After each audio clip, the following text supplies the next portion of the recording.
Bob and Marcia, Young, Gifted and Black. Brilliant, brilliant tune. I've got an album of theirs as well in the box behind me. Yeah, hello there, YouTube vinyl community. This is a video I should have done really last weekend and put out there in the VC. Yeah, this is the last part of vinyl finds buys for June. I've got some for not for June, for May, sorry. I've done the 7-inch singles. This is just a few albums, and there's at least one 12-inch single. Yeah, one. Yeah, so it's not many. There's only about half a dozen, if that. So yeah, first one is this, Wonderful by Madness. I can see the back there. Yeah, this was I made some notes. I can't. My memory's terrible. Released in '99, but it only came out on CD. And it was their first release for well, their first studio album as Madness for 14 years, believe it or not. Inside sleeve. I couldn't believe that. 14 years gap. I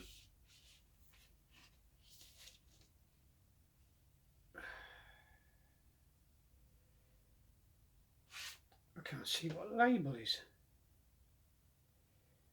Union Square Music. Never heard of that label. I think it might have been distributed by Virgin. I'm not sure. So yeah, first release for 14 years. Let's get it back in with some care. Yeah, 3 singles came off of this. Oh, hang on, there's a nice information sheet as well, all about the band. There we go. So yeah, 3 singles came off. Oh, but it's, I'm going to have bloody trouble getting these back in. Yeah, Love Struck, Johnny the Horse, and Drip Fed Fred.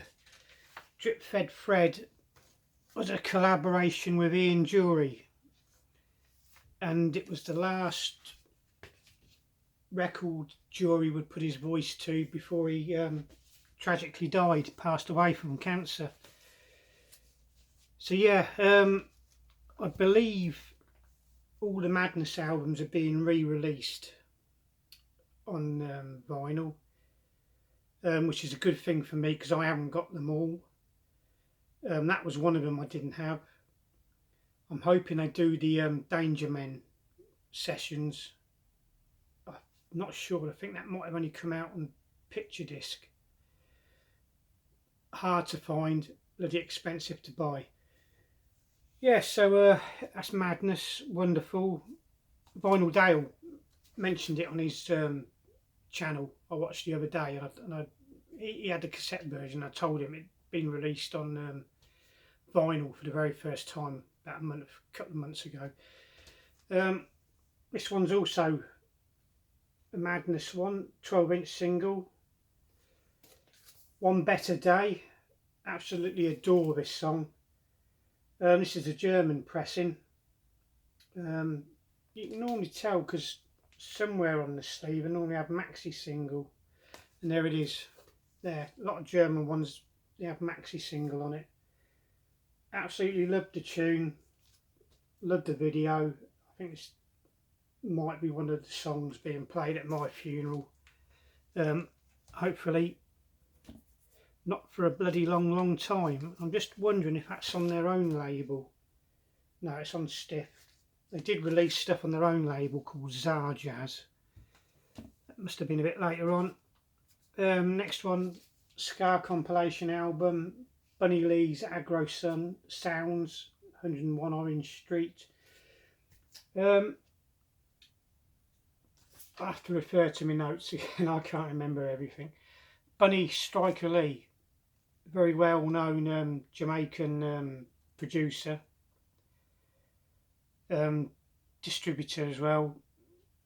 Been dead a couple of years now. Died in, yeah, I'm sure he died in 2020. If you ever see like these sort of Jamaican reggae type documentaries and he's in it, he's normally the little sort of tubby chap with glasses, and he wears a sailor's sort of hat, cap.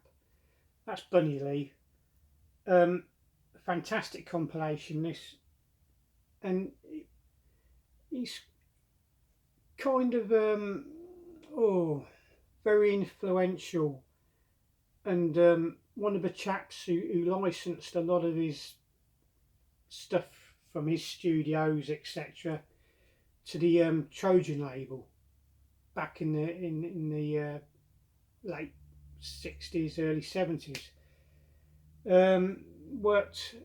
Worked a lot with Lee Scratch Perry and the likes of King Tubby as well. King Tubby was a sound engineer who him and Lee Scratch Perry quite influential in early sort of dub type music and sounds. I'm not really into heavy reggae dub. I'll listen to a little bit of it, but it's not really my bag, my cup of tea. But yeah, really pleased as punch to get hold of this one. Bunny Lee's Agro Sounds. The likes of Derek Morgan are on here. Delroy Wilson, again that name keeps cropping up. Max Romeo, Wet Dream, very famous song that is, and the Bunny Lee All Stars as well. Brilliant compilation on the Kingston Sounds label. Really pleased to get hold of that one. This one I've known about for years. Another compilation on the Island label. Known about it for years. I have heard it in the past. I've never actually owned a physical copy myself. Saw it again a while ago on Madam Sin's channel. He was playing tracks from it. Some brilliant songs on here. Guns of Navarone by the Scatterlights. I absolutely loved the Specials cover of that one. Phoenix City, another brilliant track on here, dance track. Roland Alfonso, Desmond Decker, Shantytown 007. Baba Brooks on here, The Flames, Roy Richard, Justin Hines, Delroy Wilson, The Gay Lads, Rita Marley, Soul Brothers, Sir Lord Comic and The Rulers. Fantastic skinhead reggae ska compilation. If you see it, buy it. Highly recommended. And finally, well, I have got another one here, but I'll save that for next month. This one's a bit of a grail for me. Been after this for a long time. I could have had it, but this one comes with that inner sleeve. Hope you can see it okay. Lyrics on one side, band picture on the other, and the selector at this time, well, they parted company. Let's put that down there. They parted company with Two Tone. They're having sort of musical differences with them, and I thought Two Tone label was sort of, sort of overriding them in their musical decisions and the way they wanted to go. So this is their first release on the Chrysalis label, and it comes with the like an obi strip. Comes with a paper strip as well. You very rarely see that on this album. Let's hold it up there. Bit like an obi strip, like I say. Very rare indeed to see that with this album. You're more likely to see the printed inner sleeve than you are this. So yeah, they released this in '81, and they released it sooner than expected. There is a single they released first from the album, also called "Celebrate the Bullet," but that got banned from airplay on the BBC television, Top of the Pops, and BBC Radio 1, all BBC stations, Radio 2. I'm not sure if they had local radio back then. But yeah, it was banned from airplay by Mike Reid, who likes to think of himself as some sort of protector of honesty and decency and justice. As far as music goes for the BBC, the bloke's a fucking arsehole, pardon the language.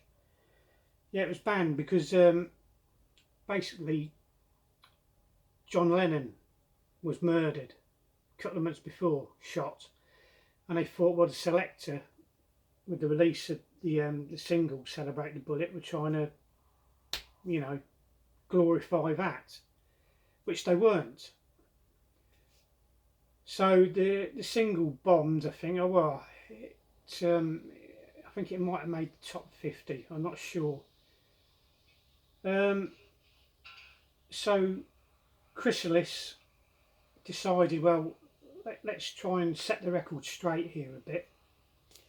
I'll show you the back again.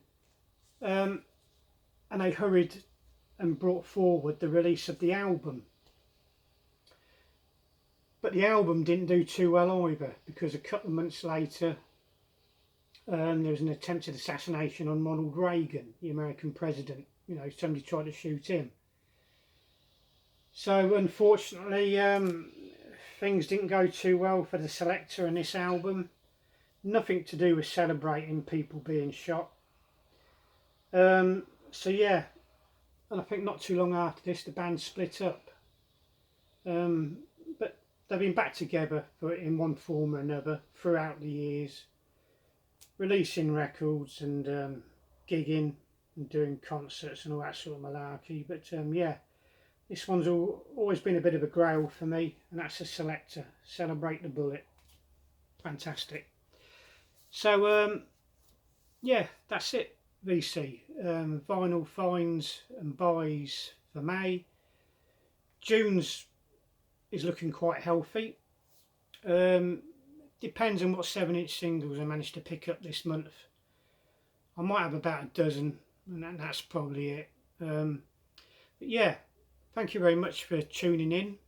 I hope you found something of interest. So yeah, see you again soon. Cheerio. Bye bye. Oh dear.